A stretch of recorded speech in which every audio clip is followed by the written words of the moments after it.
Hi there, this is Hina, a PhD aspirant. First and foremost, I would like to express my sincerest appreciation to all of you for subscribing our channel.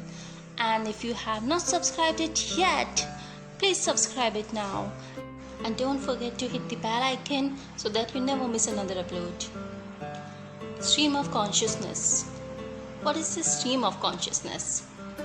Well, for a particular definition, in literary criticism, stream of consciousness narrative technique in non-dramatic fiction intended to render the flow of myriad impressions, visual, auditory, physical, associative, and subliminal, that impinge on the consciousness of an individual and form part of his awareness along with the trend of his rational thoughts, according to the Britannica.com. Well, who coined this term stream of consciousness? This particular term, stream of consciousness, was initially coined by the great psychologist Sir William James. Sir William James coined this term in his well-known work, namely The Principle of Psychology. The Principle of Psychology in the year of 1890. And I advise you to note it down separately. And here I would like to quote some lines from the work of the Principles of Psychology itself. Lines are following. Quote, "It's nothing joined, it flows. A river or a stream is the metaphor by which it is most naturally described. In talking of it hereafter, let's call it the stream of thought, consciousness, or subjective life." Unquote. The writings of related to or based on stream of consciousness are usually regarded as a special form of interior monologue. Before moving ahead towards interior monologue, let's discuss or understand in simple words that what is the stream of consciousness actually is. Well, it's a difficult technique to understand. If you think that just by reading the books or novels that are based on this special technique, stream of consciousness, can understand, it's not that easy.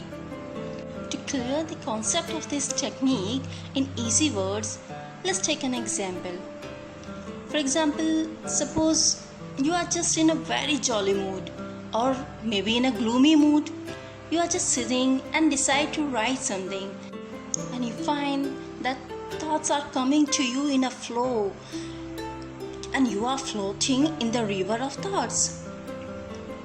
Those thoughts somewhere are connected to your past memories, with these ideas or memories that are flowing abundantly in your mind in an unorganized manner. Yes, thoughts in your minds are going and going, but in an unorganized manner, and you are just writing or thinking. This is called stream of consciousness, a flow of thoughts that are coming to your mind in an unorganized structure. But the major point that differentiates these terms of stream of consciousness and interior monologue is an organized and unorganized pattern. Thus, stream of consciousness deals with unorganized thoughts streaming in the mind of a character, although interior monologue deals with an organized pattern. And T.S. Eliot, famous poem, a very famous poem by T.S. Eliot, Love Song of Alfred J. Prufrock, is the best example of this device, interior monologue.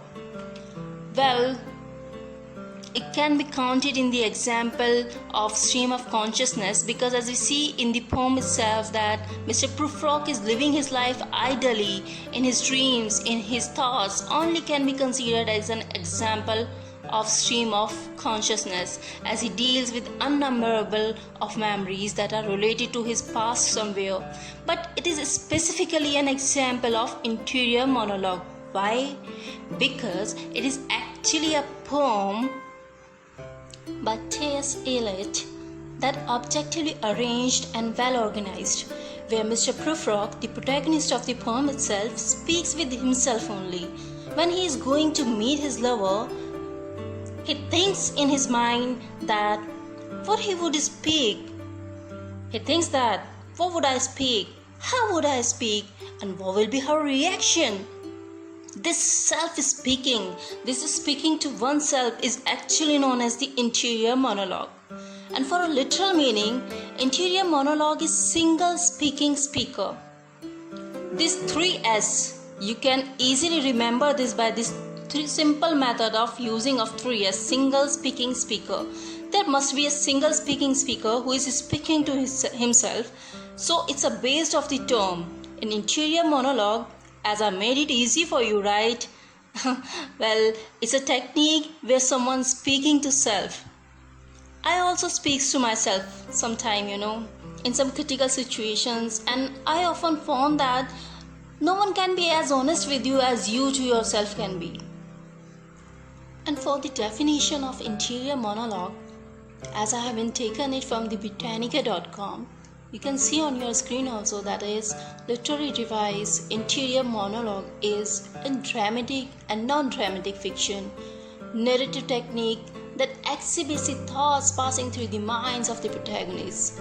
These ideas may be either loosely related impressions approaching free association or more rationally structured sequences of thought and emotion. And it may be in a first-person narration and can be used in a third-person treatment that begins with a phrase such as he thoughts, he thinks, his thoughts, like this. Some people just think or just misunderstood for very reasons that stream of consciousness and interior monologue is the same thing. They just think that both of these devices is the same thing only. No, it's not. Both of these are distinguished in their own way. As you all can see on your screen itself that what is the difference between these two devices.